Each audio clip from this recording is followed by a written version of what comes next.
औज़ुबिल्लाहिमिनश्शैतानिर्रजीम बिस्मिल्लाहिर्रहमानिर्रहीम अस्सलाम वालेकुम। मैं हूँ मिसेस कौसर और आप देख रहे हैं मेरा YouTube channel Mrs Kausar channel. आज मेरा जो टॉपिक है वो है दालचीनी। आपको पता है कि गरम मसालों में दालचीनी की एक अलग अहमियत है, एक अलग खुसूसियत है।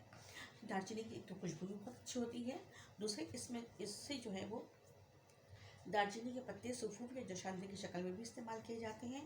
दालचीनी आसाबी तनाव यानी कि हमारी टेंशन को कम करती है, रंग निखारती है, याददाश्त तेज़ करती है।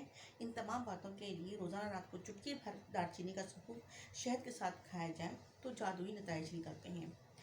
इसके अलावा दालचीनी में एक तेल भी पाया जाता है। इस तेल में पोची नूल की वाफिर मकदार में होती है। छाल और हरे पत्तों में भी तेल होता है। जड़ की छाल का तेल तने की छाल और पत्तों में पाए जाने वाले तेल से मुख्तलिफ होता है। दालचीनी की कीमियाई तज्ज़िये के मुताबिक इसमें रतूबत, प्रोटीन, चिकनाई, रेशे कार्बोहाइड्रेट्स, राख के अलावा calcium, phosphorus, iron, sodium, potassium, thiamine, riboflavin, niacin, vitamin C और ए पाए जाते हैं। इसकी ग़िज़ाई सलाहियत 355 कैलोरीज़ है। इतनी सारे फ़वाइद होने के बाद हमें ये मालूम होना चाहिए कि कदीम तारीख़ में दालचीनी के दरख्तों का जिक्र 2700 साल क़ब्ल मसीह मिलता है, यानी कि हज़रत ईसा अलैहिस्सलाम की पैदाइश से 2700 साल पहले।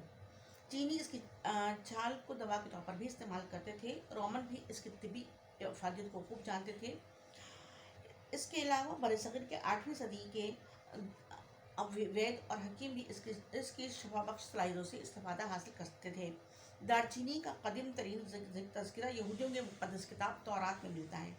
अलबत्ता तुज़वीनी वो पहला शख्स था जिसने दालचीनी की तिब्बी खूबियों की तफसील 13वीं सदी में सबके सामने रखी। दालचीनी का असल वतन श्रीलंका और एशिया मुंतक़ा हरा है। इसे 5वीं सदी क़ब्ल मसीह में मिस्र और यूरोप में भी पहुँचाया गया। ये दरख्त जनूबी हिंदुस्तान में सतह समुद्र से तकरीबन 500 मीटर बुलंद मुकामात पर कम और 200 मीटर से कम बुलंदी पर ज़्यादा पाया जाता है। दालचीनी का दरख्त सदाबहार, छोटा और घना होता है। दालचीनी के खुश्क पत्ते और उसकी खुश्क अंदरूनी छाल पूरी दुनिया में गरम मसाले के तौर पर इस्तेमाल की जाती है। इसकी खुशबू तेज़, जायका मीठा और ज़बान पे तेज़ एहसास पैदा करता है। दरख्त की छाल मोटी, मुलायम और हल्की गहरी ब्राउन की होती है। अंदरूनी छाल बड़ी एहतियात से मुंतखब शाखों से हासिल की जाती है, फिर उसे खुश्क किया जाता है। खुश्क होने के दौरान ये छाल सुखड़ जाती है और दालचीनी के तौर पर इस्तेमाल होती है। उम्मीद है आपको ये मेरी वीडियो जो है वो पसंद आई होगी। इंशाल्लाह फिर मुलाकात होगी। अल्लाह हाफ़िज़।